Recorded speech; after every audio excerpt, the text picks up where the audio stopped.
শেখ হাসিনা সরকারের ভয়ঙ্কর গোপন বন্দিশালা আয়নাঘর।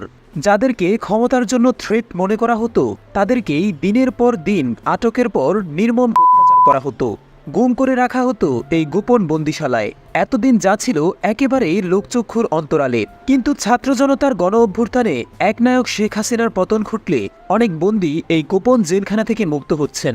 মুক্ত হওয়া ব্যক্তিদের তালিকায় রয়েছেন সাবেক সেনা কর্মকর্তা ব্রিগেডিয়ার জেনারেল আবদুল্লাহিল আমান আজমি, যিনি গত 6 আগস্ট ভোরে বাসায় ফেরেন। 2016 সালের 23 আগস্ট ব্রিগেডিয়ার জেনারেল আজমিকে সাদা পোশাকের অস্ত্রধারী কিছু ব্যক্তি তুলে নিয়ে যান। এরপর শিকার হন গুমের। গুম করে তাকে রাখা হয় আয়নাঘরে। আবদুল্লাহিল আমান আজমি জামায়াতে ইসলামের সাবেক আমির প্রয়াত গোলাম আজমের ছেলে। 1981 সালের ডিসেম্বরে তিনি ৫ম বাংলাদেশ মিলিটারি একাডেমি দীর্ঘমেয়াদী প্রশিক্ষণের মাধ্যমে east Bengal regiment 2nd lieutenant হিসেবে কমিশনপ্রাপ্ত হয়েছিলেন। সেনাবাহিনীতে ব্রিগেডিয়ার জেনারেল পদে কর্মরত থাকা অবস্থায় তিনি বরখাস্ত হন। আয়নাঘর থেকে মুক্তি পাওয়া আরেক বন্দী ব্যারিস্টার মীর আহমেদ বিন কাসেম আরমান। ব্রিগেডিয়ার জেনারেল আজমির মুক্তির একই দিনে তিনিও মুক্ত হন। ব্যারিস্টার আরমানকে উত্তরার একটি জায়গায় চোখ বেঁধে রেখে যাওয়া হয়। তিনি বাংলাদেশ জামায়াতে ইসলামের সাবেক কেন্দ্রীয় নির্বাহী পরিষদের সদস্য মরহুম মীর কাশেম আলীর ছেলে। 2016 সালের 10 আগস্ট রাত 12:15টার দিকে মিরপুর DOHS এর 7 নম্বর সড়কের বাসা থেকে সাদা পোশাকের কয়েকজন লোক এসে কোনো ওয়ারেন্ট ছাড়াই তাকে জোরপূর্বক তুলে নিয়ে যায়। 2 শিশু সন্তান, স্ত্রী ও বোনের সামনে থেকে তাকে ধরে নিয়ে যাওয়া হয়। এরপর থেকে তার আর কোনো খোঁজ পাওয়া যায়নি। ওই সময় আদালতে মীর কাশেম আলীর বিচার চলছিল।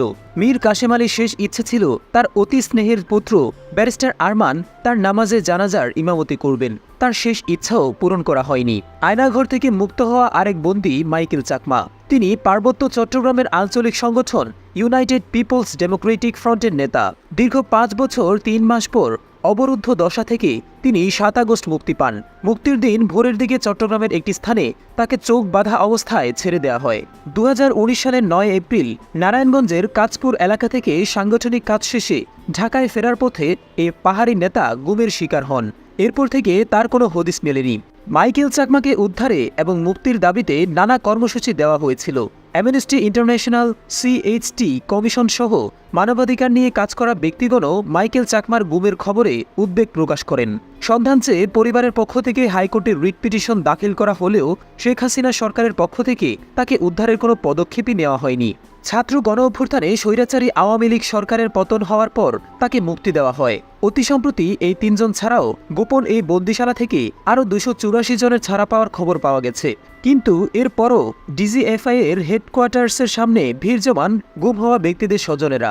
শেখ হাসিনার 15 বছরের শাসনামলে বিরোধী মতের উপর নির্যাতন চালানো ও বিরোধী রাজনৈতিক নেতাদের গুম করে রাখা হতো আলোচিত আয়নাঘরে।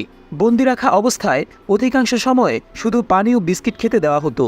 বন্দিশালাটিতে প্রায় সারা দিন রাত চালানো হতো অত্যন্ত উচ্চ শব্দের অ্যাডজাস্ট ফ্যান।